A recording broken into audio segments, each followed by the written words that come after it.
December 26, 1900. The supply ship Hesperus churns through the churning North Atlantic, bound for the remote Flannan Isles. On board, relief keeper Joseph Moore stares at the horizon, expecting the familiar gleam of the Island Moore Lighthouse.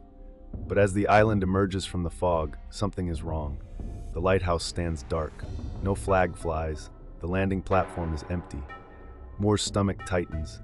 He scrambles ashore and pounds on the heavy door. No answer. He forces it open.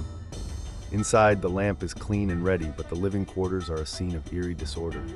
A chair overturned, the table set for a meal abandoned, and the clock stopped. The three keepers, James Ducat, Thomas Marshall, and Donald MacArthur, are gone.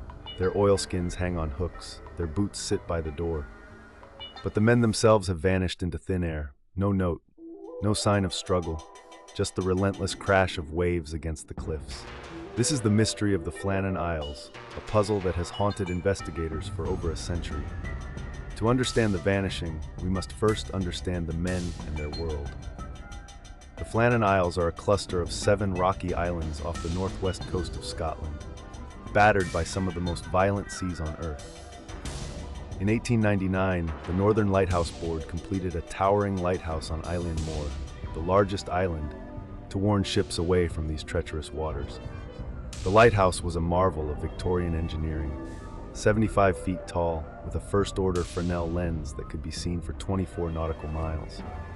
But its isolation was absolute.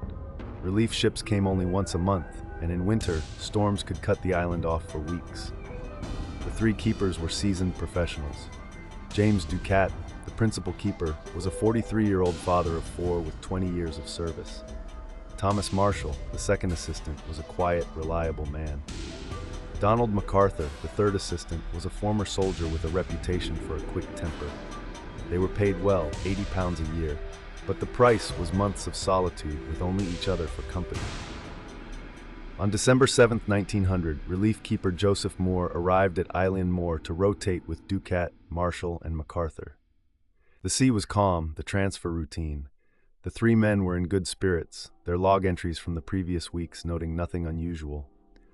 Moore stayed overnight, and the next morning, the outgoing keepers waved goodbye as Moore took over. They were looking forward to shore leave, to seeing families, to a warm pub in the village of Brescleet. The Hesperus departed, leaving Moore alone with the lighthouse. For the next 2 weeks, Moore kept the light burning. He made his rounds, cleaned the lens, recorded the weather. The log entries were mundane, stormy, high winds, calm, clear. But on December 15th, the log of Thomas Marshall recorded something odd. Storm winds, very high.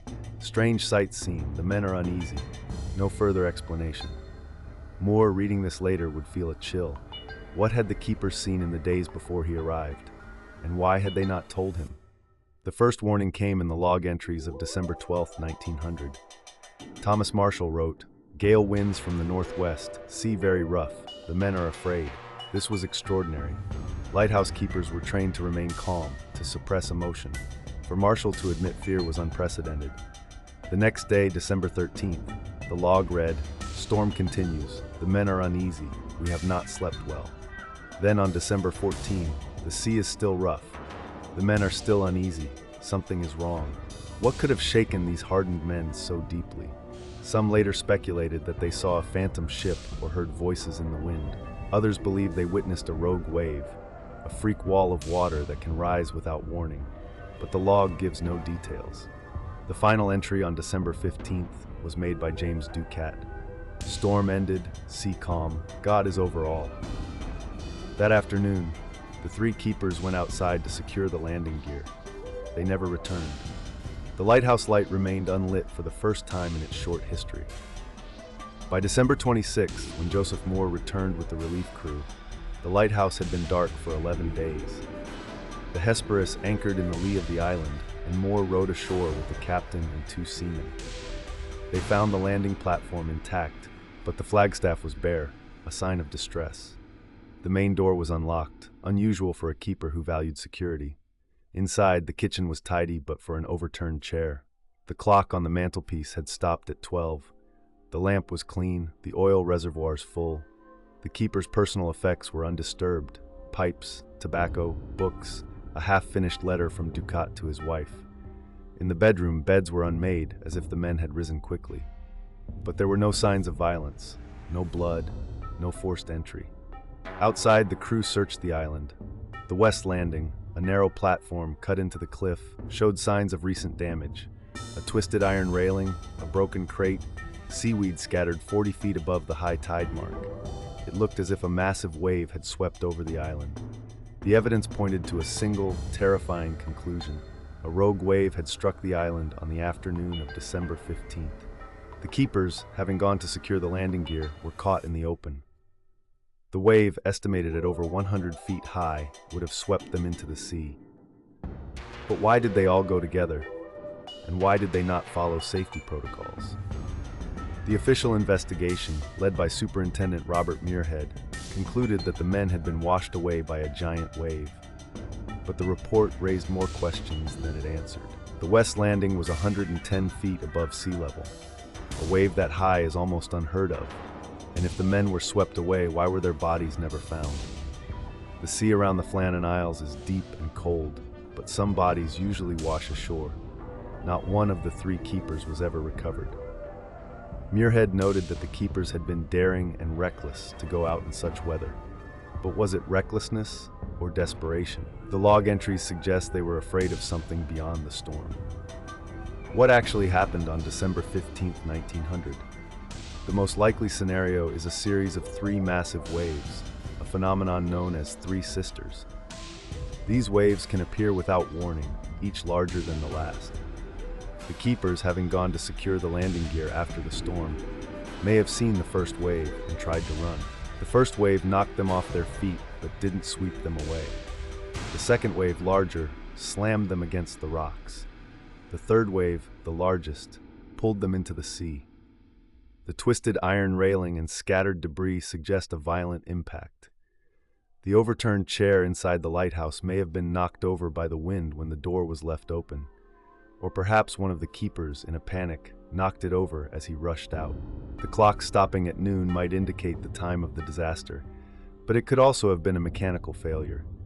The sea that day was calm after the storm, a deceptive lull before the final assault.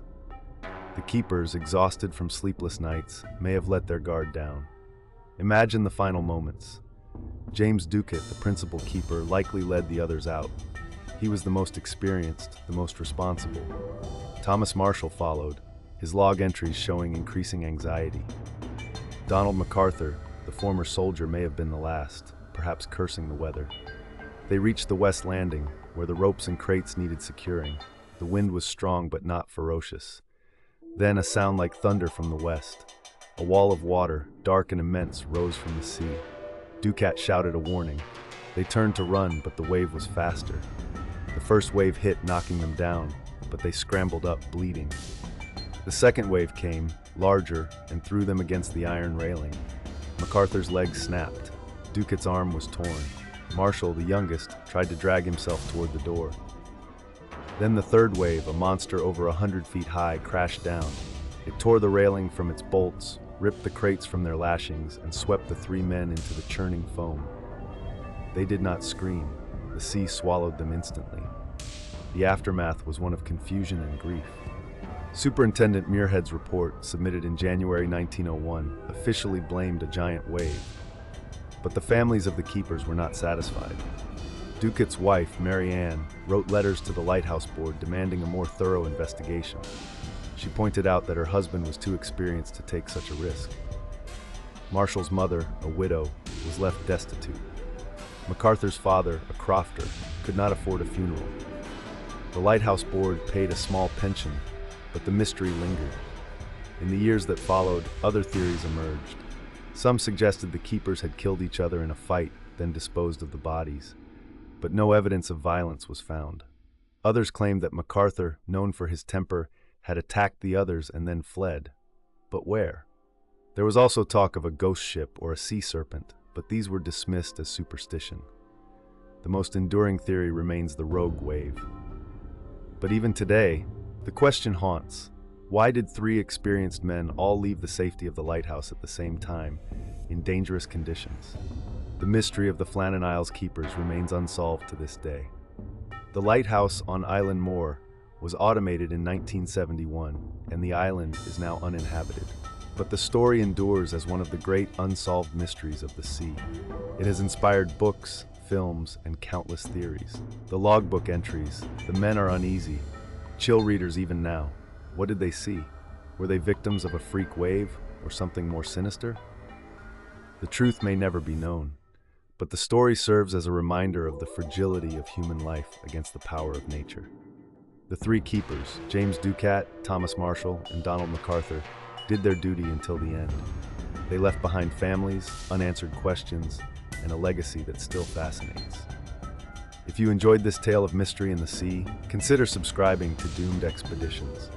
We bring you the stories of those who faced the unknown and never returned. Subscribe now and join us on our next journey into the dark corners of history.